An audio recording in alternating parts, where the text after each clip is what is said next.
Hey folks, today's going to be the last day on this project, and since I put the new antifreeze in, whenever that was, I've driven 82 miles on the truck.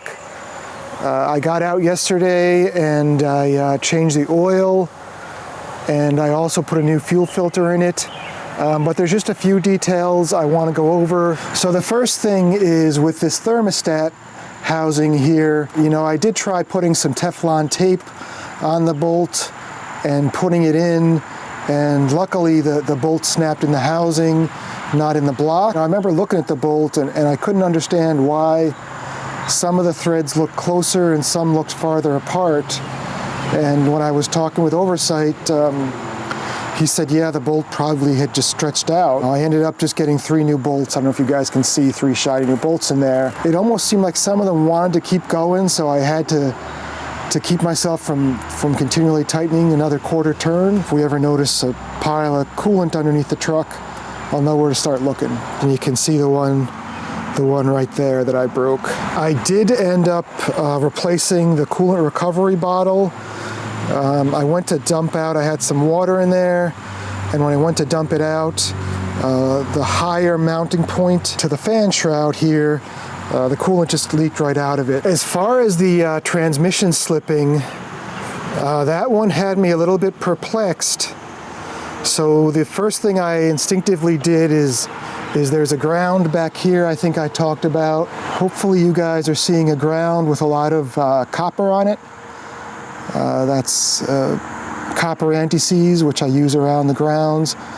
So if your truck is hunting, start with that ground right there when it goes from 3rd to 4th, because when mine was doing that, when I took that off, there was just a ton of white junk around that ground, and as soon as I cleaned that up, everything got better. And I did also put, you see this wire on the battery, so this wire goes over to this ground over here, which I didn't touch, but I did add an extra wire to make sure I had a good ground. Google 47RE hunting from 3rd to 4th, and you'll see tons of guys, showing you that fix. They'll also talk about this brown wire. That wasn't the issue for me. And there's another ground.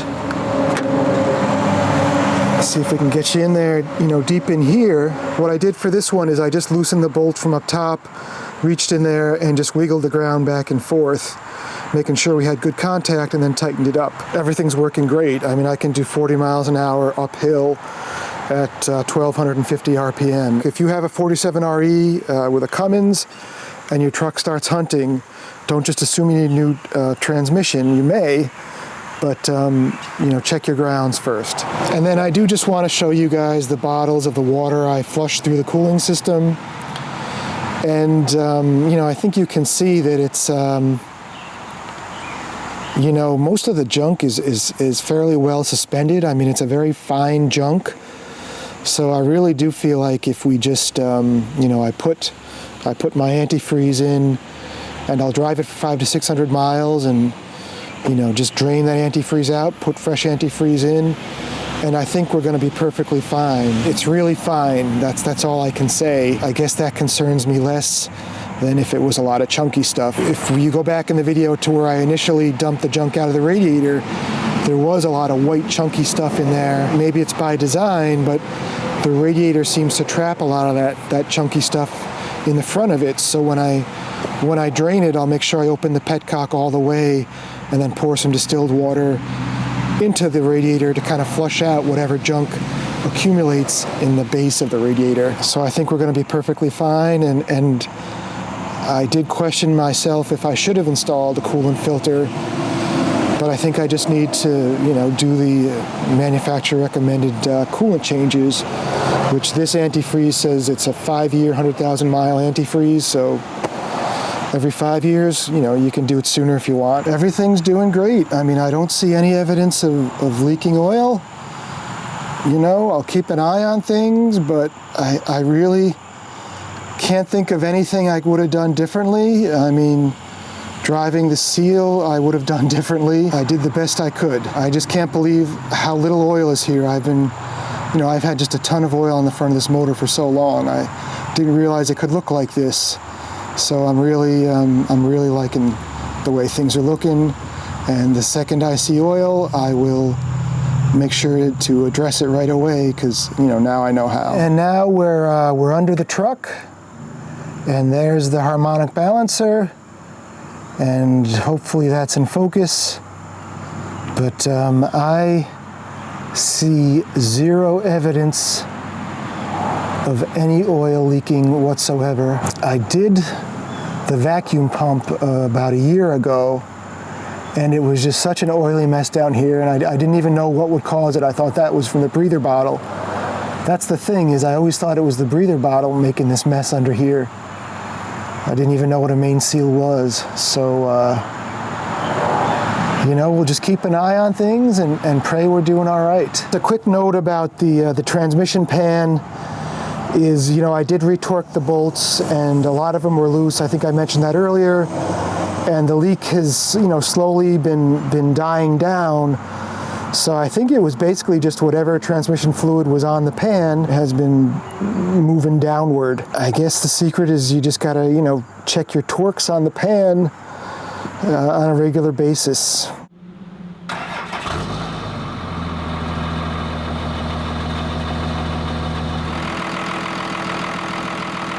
All right, here comes the shift to fourth.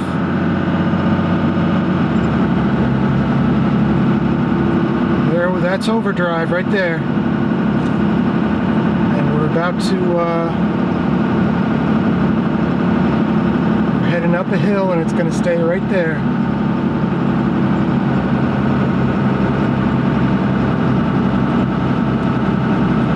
Alright guys, we'll see if we can get either the thermostat opening or the cooling fan coming on. Drops real fast.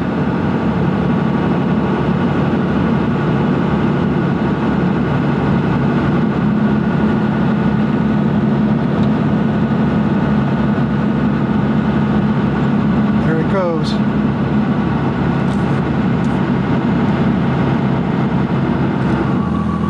Okay, we just got back from our little joyride, and we are sitting a little bit below 190 there. And I assure you guys, as soon as that temperature starts going up, it comes right back down. Somebody has not had their truck time in 2 months. All right, guys, we are going to officially wrap this one up. Truck runs great. No complaints whatsoever. All we can do now is wait, and with a truck this age, see what goes wrong next, and it's going to happen. The last thing I just wanted to mention is I did sign I have a harmonic balancer, a water pump, and a belt tensioner. I'm going to put them on eBay. Look for a link down in the description. If you guys want to put some bids on it, help me support the cost and the time involved in this project and filming it. Maybe you want an officially signed CTScaper memorabilia. It's going to be there. If not, please like the video. Go ahead and subscribe. I'll do anything from videos about landscaping, chainsaws, equipment repair, a little bit of everything, whatever's really interesting me in the moment. And with that being said, thanks for watching, and have a great day, folks. Take care.